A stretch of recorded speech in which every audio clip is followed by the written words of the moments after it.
I'm very excited about it. Obviously, an opportunity for me to come back close to home. Probably wish I would have did it coming out of high school, but I didn't, and went and did something else. But no, just excited to be here. I feel the tradition here. I feel what Coach Diaz and the rest of the staff is doing here. I felt it was something that I can really come in and assist and help build upon. Something great.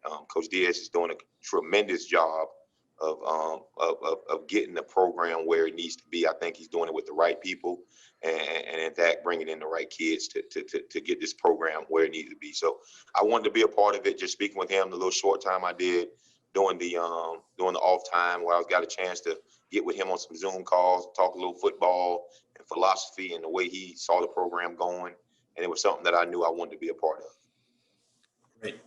Coach, we're going to start with Gary Furman from Kane Sport. Gary, go ahead. Hey, T-Rob, welcome back to Miami. Those of us who have been covering college football for a while have heard your name for years. You've built a reputation as one of the best recruiters in college football, without question. Talk a little bit about how, as a young coach, you derive a reputation like that, and obviously, how that crosses over with what you're able to do as a football coach on the field. And if you had a preference, how would you like to be known as, T-Rob, the coach? I would say this. I'm a very personable guy. And I think one of the biggest things in college football is creating relationships. I think that's one of the most important things you can do. And that's not just in the recruiting factor. That's more, when you get a kid on campus, is having a relationship with that kid feel like he can come and talk to you about anything, and that the kid will play hard for you. I think one of the most important things for a young man coming on our campus to know about me is that I'm going to coach him hard. I'm going to hold him accountable and responsible for everything that he does, right? But I'm going to love him equally as hard. And I think that's why I'm successful as far as the recruiting part, because it's the same thing. It doesn't change when I'm trying to get a kid and when I have a kid. One of the first things I did when I got here, one would think, well, I called a bunch of recruits and I'm trying to get in communication with a lot of people. Well, really what I did was got our kids in and I got their parents' phone numbers and their guardians' phone numbers, and I reached out to them first. Because the one thing I didn't want to do is have parents thinking that, yeah, he's calling and getting on these recruits of the people that he don't even have, and he's not taking care of home first. And that's never been the way I like to do things. So, again, that goes back to just the relationships and doing the right thing. And I think that's kind of how I got the reputation. And then your final question, how will want to be remembered? Not only can I recruit and get your kid, and who's a number one player or whatever the case may be, well, I'm going to develop him when he leaves here. He's going to have that same opportunity to be the number one player again, getting ready for the draft and things like that. And that's kind of, how I would like to be remembered. So evaluating talent, and then when you get in the talent, developing the talent, that it can be successful and is a good product that we're putting on the field, whether it's Saturdays or transitioning to Sundays. Coach, we're going to go to David Furones at the South Florida Sun Sentinel. David, go ahead. Hey, Coach, you've recruited South Florida plenty over the years, as also Gary just mentioned. But how will recruiting the local area now be different for you in trying to keep kids home as opposed to what you're used to doing all those years and draw them away somewhere else? I guess it'd be the difference between buying a house and selling the house. When you're buying a house, you're looking for all the stuff wrong to get the price down. All right. When you're selling the house, you're trying to make it look as best you can, so you can charge people more money. I guess the thing for me that's a little different, I can kind of utilize my experiences, right? Like, why didn't I come to the University of Miami is a question that if I was a parent, I'll ask. Did you have an opportunity to come? Yeah. Why didn't you come? Well, the first reason I didn't come because I didn't give it a realistic chance, because I always thought that it was so close to my house that I knew about it, when in actuality, I didn't know about it. My first time really walking on campus was when I got here this time. I didn't know how beautiful campus was, to be quite honest with you, and how much of a campus it looked like when you step inside the doors. And that's one of the things that I will tell them. And then the next part of that is it's a little different, right? I went 10 hours away from school to go to college. And then after the games, I'll walk out of the stadium and I'll see my parents. I'll see other people's parents giving them hugs, hanging out with them, doing all that stuff. But my parents wasn't able to come to that, right? It was a financial burden to be able to come 10 hours, get a hotel, rent a car. I mean, they didn't get a chance to do that much. So I missed that part of it, and it wasn't fair because my mom never missed a game in my entire life until I got to college, where she just couldn't afford to come. And that wasn't fair to do to her. And that's one of the things that I regret, like in my process of not giving my mama the equal amount of time and the equal amount of opportunity to come to the games like she had came when I was in Little League and when I was in high school. So that's kind of the spiel for me, and that's the truth. Coach, we're going to go to Manny Navarro at The Athletic. Manny, go ahead. Hey, Coach T-Rob, welcome back home. I asked Coach Diaz earlier a recruiting question. I know there's no necessarily any recruits to talk about today, but what do you consider your best personal recruiting victory, and why? And I guess in what ways have the recruiting services, maybe changed things for you as the recruiter in your evaluation and pursuit of recruits? My best recruiting battle. I had a bunch of them. I don't know what would be my best. My easiest was Vernon Hargraves. It was unbelievable to get a player that talented, and didn't have to do a bunch of stuff. Parents was kind of stay the course. I knew the dad he recruited me when he was coaching, so that was the easiest. The toughest will probably be, I guess our pursuit of Dante Fowler. A guy who came to us when we were at Florida.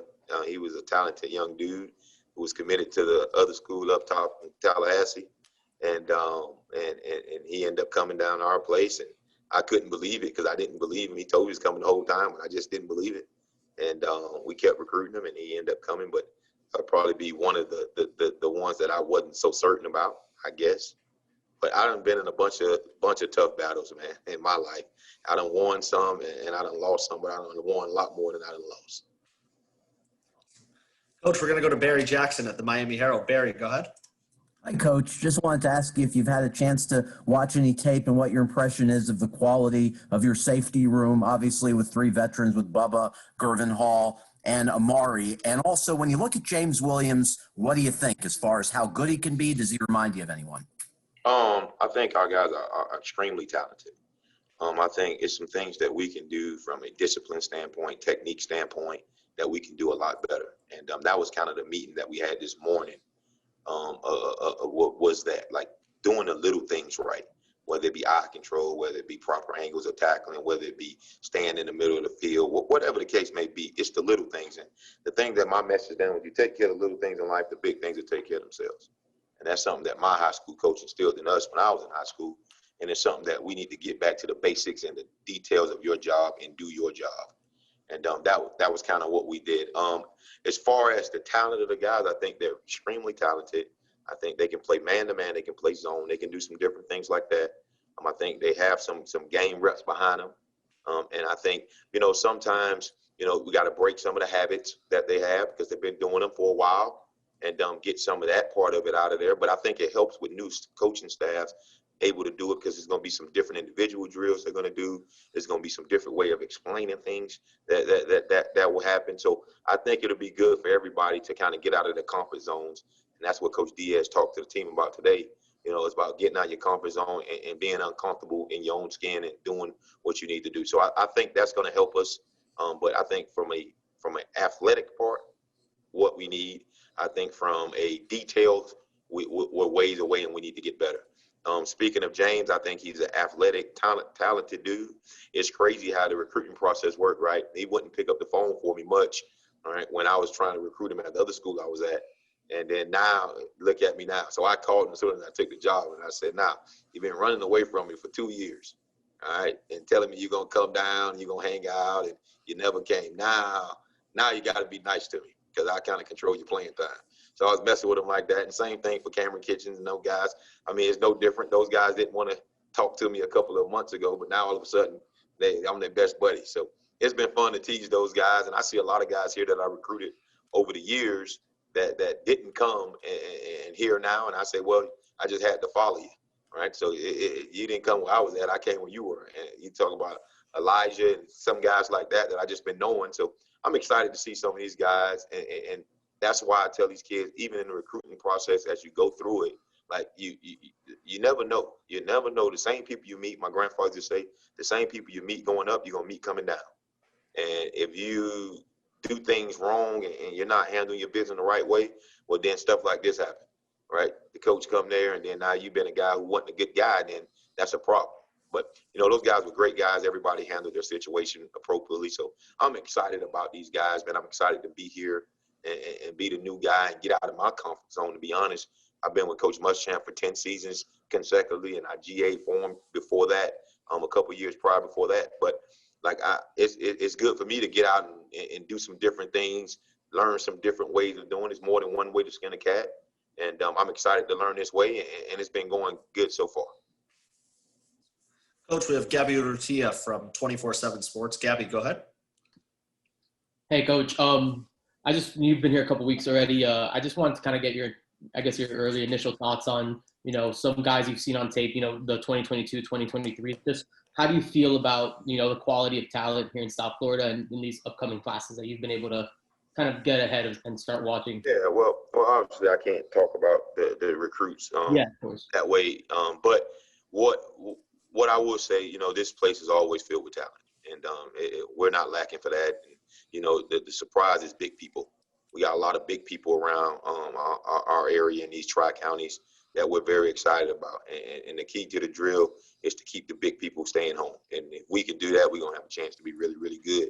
And not just next year, but the year to year to year. It's going to be 3 to 4 years that we're going to have a chance to be really good, because big people change the complexity of a ball game. And you win up front, and that's just how you do it. And now, that'll never change. It's all this fast people and all that kind of stuff going on, but you win the games up front. And we got a bunch of big people around, and I think if we do a great job of keeping those guys close, then we'll have a chance. Coach, we've got Chris Stock from Inside the U. Chris, go ahead. Yeah, Coach, I was curious about James Williams, just your impressions of his talent and maybe kind of the keys for him to be a productive player at his career at Miami. Obviously, I hadn't had a chance to put my hands on him and work with him that way. However, one just off tape, and he's a big man that can move.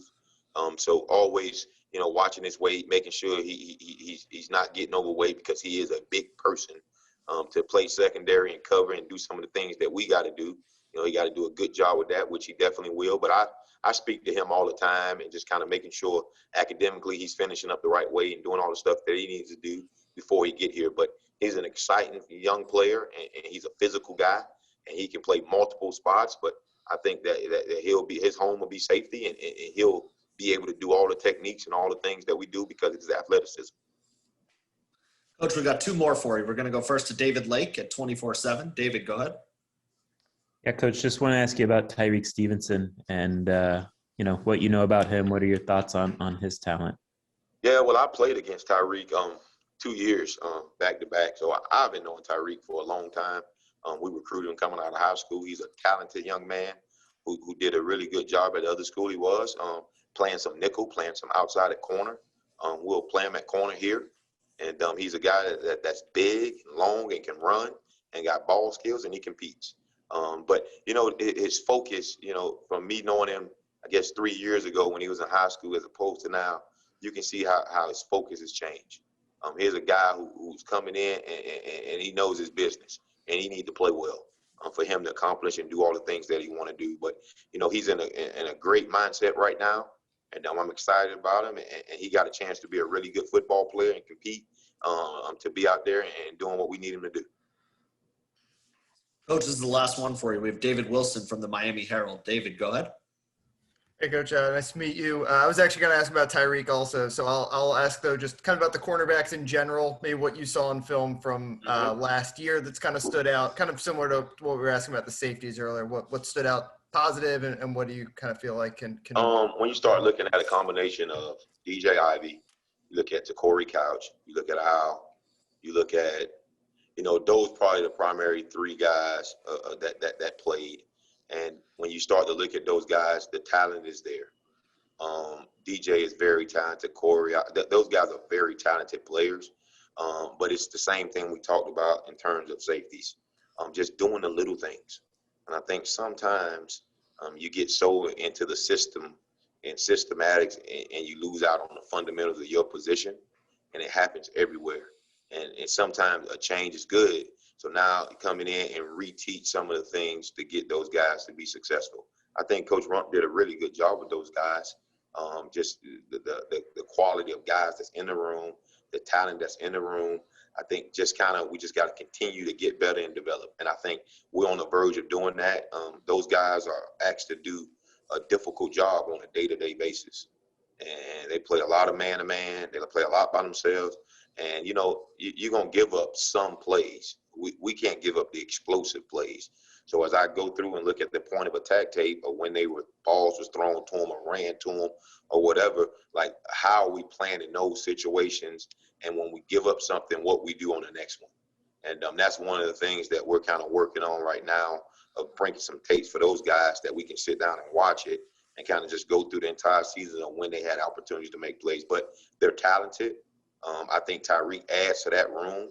That gives you 4 quality guys that have played football before, not even counting some of the young guys that played sparingly in some games and got a chance to be good. The Isaiah of the world, the Marcus Clarks, like some of those guys done played a little. And I think if we continue to develop those guys, we'll get the room where we need it.